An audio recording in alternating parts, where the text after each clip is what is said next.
Nós podemos dizer que não há nada de novidade na manifestação do Ministério Público Federal, apresentando as suas razões finais, como fez no dia de ontem, no processo crime contra o ex-presidente Jair Bolsonaro e ex-ministros do seu governo. O Procurador-Geral da República manteve a mesma posição que registrou quando efetuou a denúncia-crime contra o ex-presidente, o general Braga Neto, que continua preso no Rio de Janeiro, e outros ex-integrantes do governo Bolsonaro. O diferente foi o Procurador-Geral fazer restrições à delação premiada do ex-ajudante de ordem de Bolsonaro, o coronel Mauro Cid, ao pedir que ele sofra uma pena por não ter cumprido todos os pontos do acordo de delação. Como o Procurador-Geral manteve praticamente intacta toda a sua denúncia, alegando as razões finais, alegações finais, de que foi provado o que ele denunciou, é voz corrente hoje no país que o ex-presidente Bolsonaro será mesmo condenado.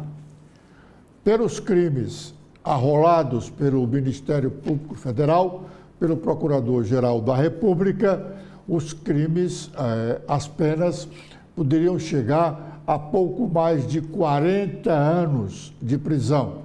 É possível que ele não venha ser condenado à pena máxima, mas, no sentir geral, ele será condenado e vai ser preso.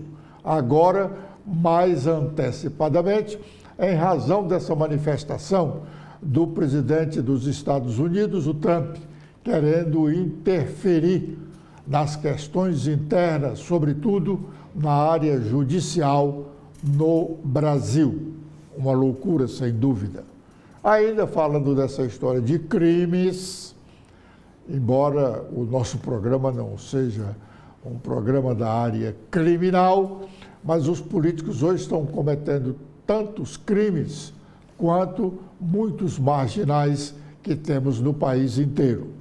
Estamos de posse de um relatório de investigação e formação de prova dos atos de improbidade administrativa no município de Nova Russas, Ceará,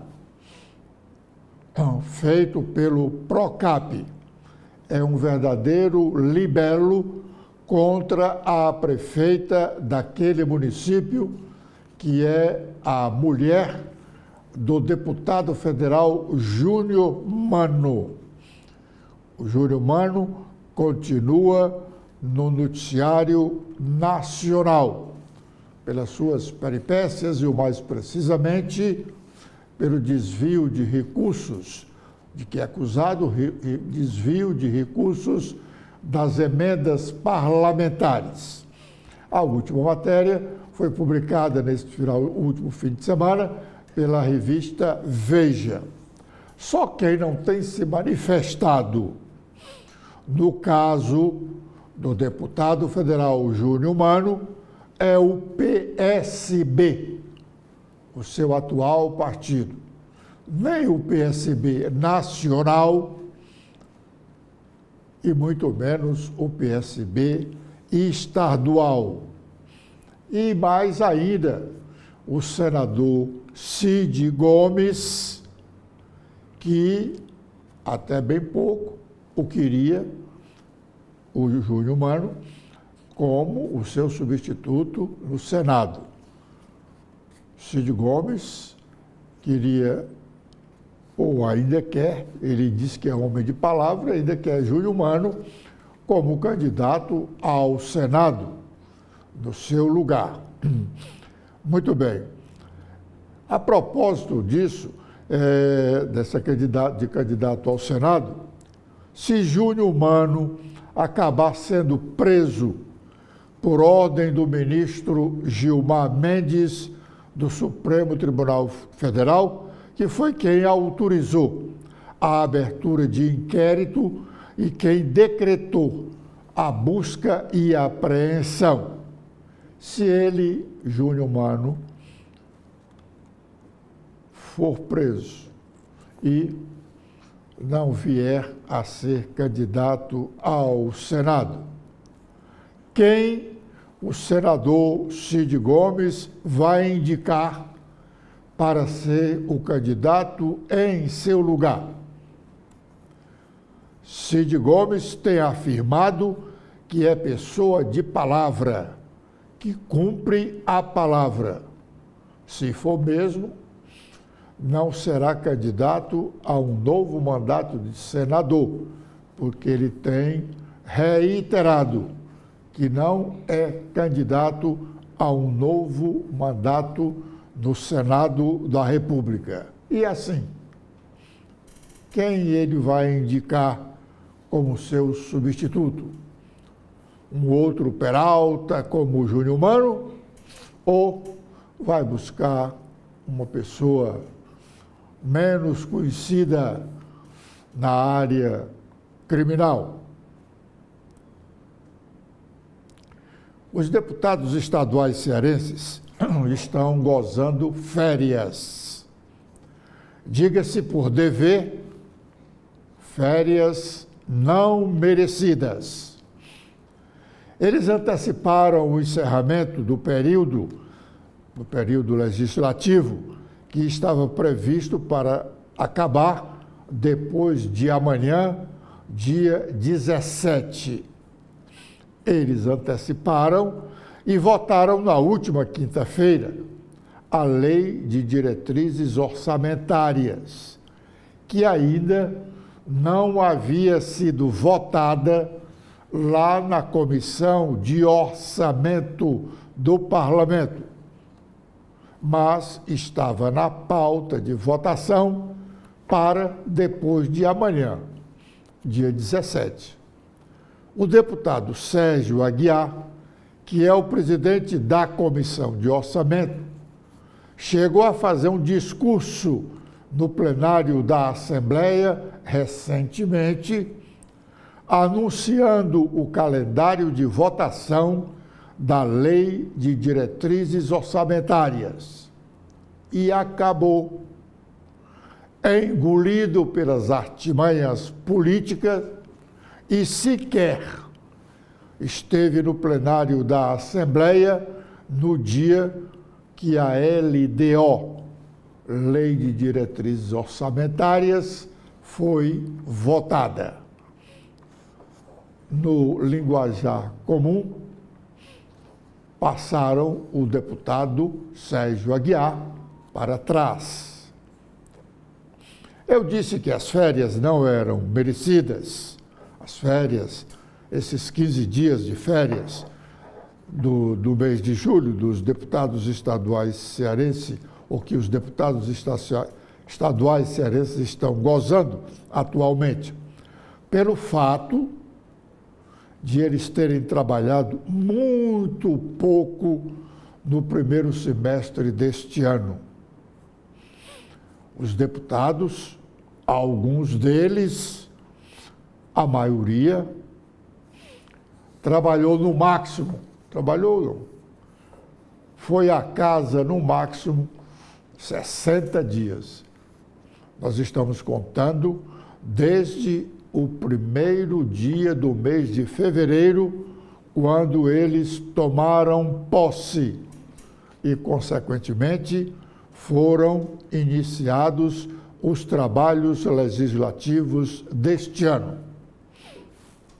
Na última sessão, na quinta-feira passada, nós estamos mostrando um vídeo aí que mostra o registro de presença dos deputados em plenário. Pois bem, naquele dia, o painel estava registrando a presença de 23 deputados, no último dia de sessão.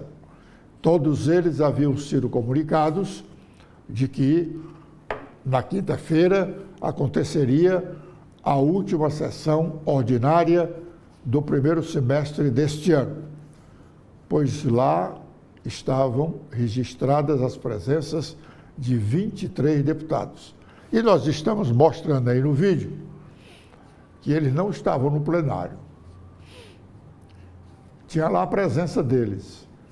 É como se dizia antigamente, que o servidor público chegava na repartição, naquela época era comum os homens usarem o paletó, então a maioria chegava, colocava o paletó na cadeira e desaparecia.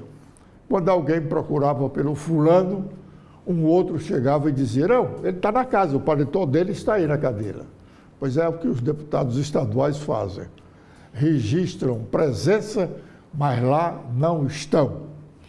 É a tal presença virtual, plenário vazio.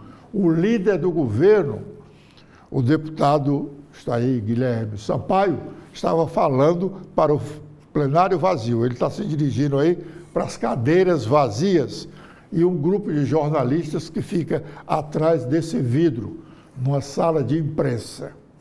Pois bem, é por isso que nós podemos dizer que os deputados estão gozando férias não merecidas.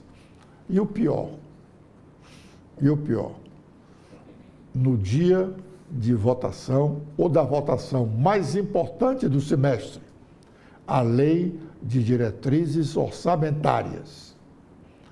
Ao fim da sessão, já no final da tarde, a matéria foi aprovada com o voto de 36 deputados, a maioria virtual, porque o plenário estava parcialmente vazio. Aliás, na Assembleia, nós temos um grupo de deputados, um grupo significativo. Nós vamos começar a mostrar quem são esses deputados. Vamos mostrar imagens de alguns deles. Estão aí imagens do Carmelo Neto, o Bruno Pedrosa, a Emília Pessoa, que, por sinal, está de licença agora. Ela saiu de licença recentemente.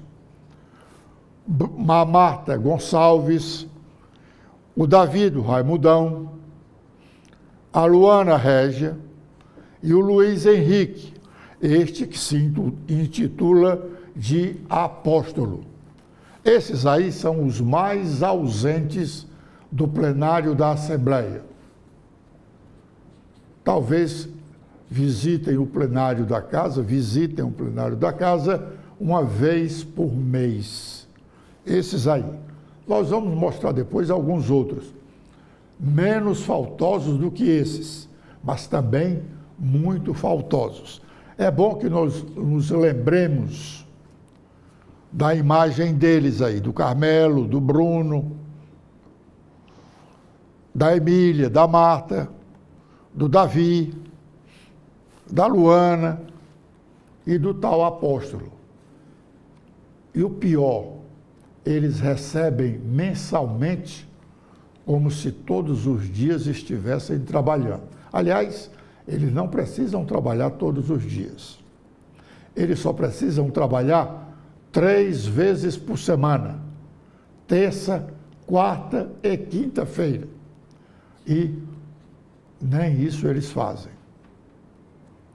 E no fim do mês, recebem o subsídio, que cada deputado ganha 75% do que ganha um deputado federal. Um deputado federal ganha R$ 41.600 por mês. O estadual ganha próximo de 36. E o estadual tem mais uma ajuda de custo para saúde de 5.000 e poucos reais. Portanto, esses aí que não trabalham, todo mês recebem R$ 41.000 do erário cearense. Será que eles merecem voltar a ser deputados estaduais nas eleições do próximo ano? Com essa indagação, nós encerramos a nossa participação neste primeiro bloco de notícias da manhã.